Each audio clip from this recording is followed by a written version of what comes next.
Today we're going rock hounding at one of the most dangerous beaches in all California. This is Goat Rock Beach.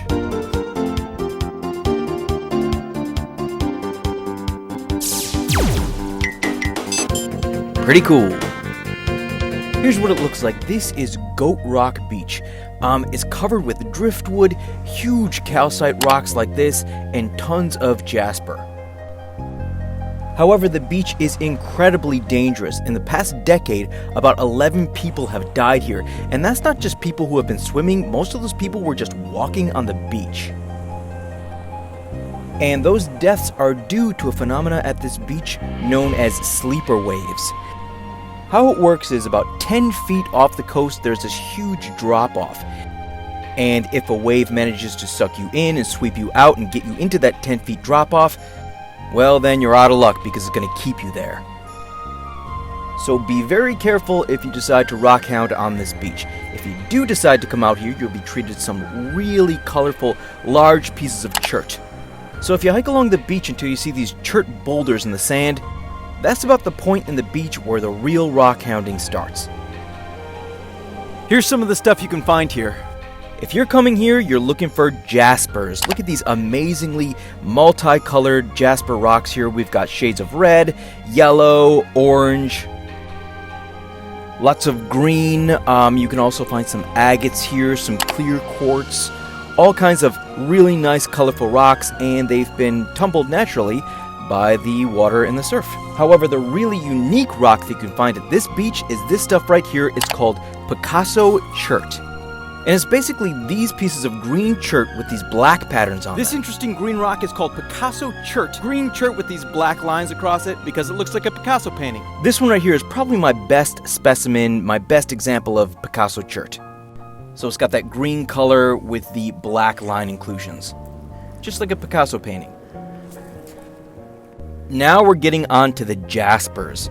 The hills, the cliffside that is all above this beach is just made of jasper. So when chips fall down, they get tumbled by the surf and they just collect in piles here. Like, look at all of this color.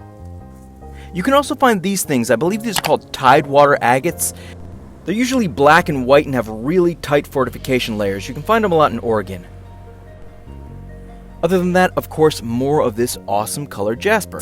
We got reds, a lot of yellows, some more of this green colored chert. Now, it is possible to find jade all up and down this coast, actually. All up and down California's coast, starting from Big Sur all the way up north through basically the lower half of Oregon. You can find jade. However, it can be very difficult to differentiate between jade, chert, and serpentine. For me, if I'm looking for jaspers here, I'm looking for these multicolored things.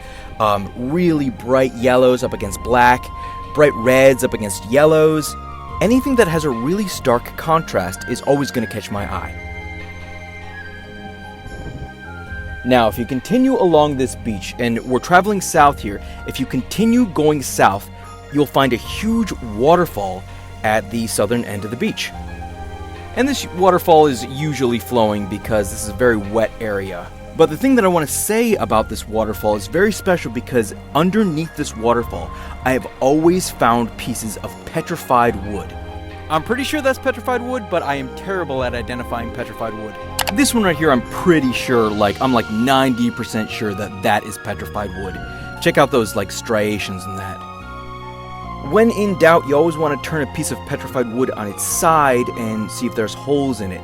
They'll be like the straw pattern like you see in grains of wood. And that's what you're looking for. By the way, the rest of these jaspers are going to go great in your rock tumbler.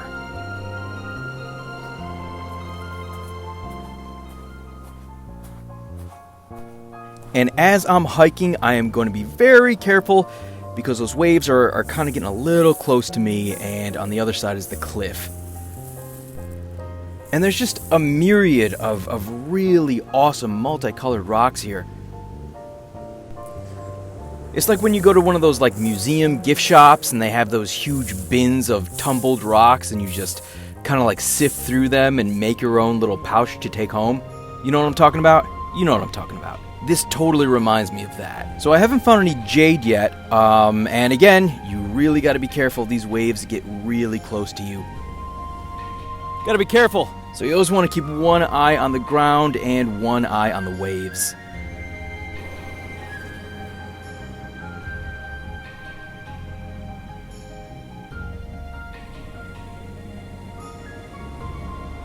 And this right here, I want to show you, I found a second piece of what I believe is petrified wood. You see this right here?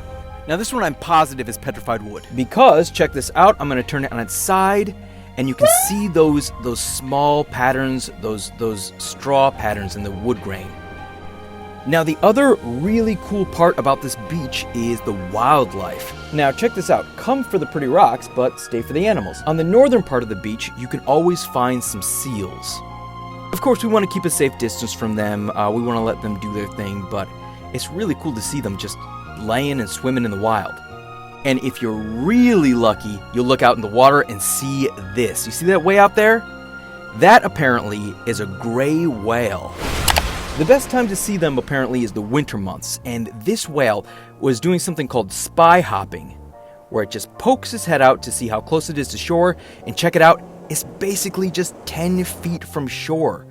Like, if I wanted to, I could jump in there and probably swim at that thing. Not recommended, but that's how close it is. Wow, I have never seen that before. I don't think I've ever been that close to a whale before in my life. And the reason it was probably swimming that close was it was in that drop-off area, that dangerous place where sleeper waves suck you under. That's probably why we were able to see that whale so close. So if you're looking for Goat Rock Beach on a map, it's right near the town of Jenner, and it also has another beach right next to it called Blind Beach, and I'm not quite sure where Goat Rock Beach ends and Blind Beach begins, but there's also some amazing rock hounding at Blind Beach too. And it's very easy, the terrain is even, of course, it's a beach. Not very much hiking needed for this really amazing rock hounding spot in California.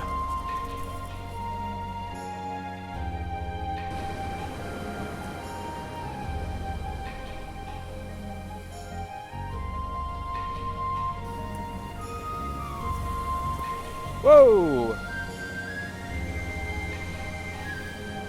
I'd love to keep going, but it looks like the tide is coming in on this beach, and I'm not going to be able to make it around that bend without getting wet or swept out to the sea, so I guess I'll have to come back. High-quality rock hounding spots in Northern California are kind of hard to come by in my opinion, so if you go, let me know what you find. Goat Rock Beach, pretty cool.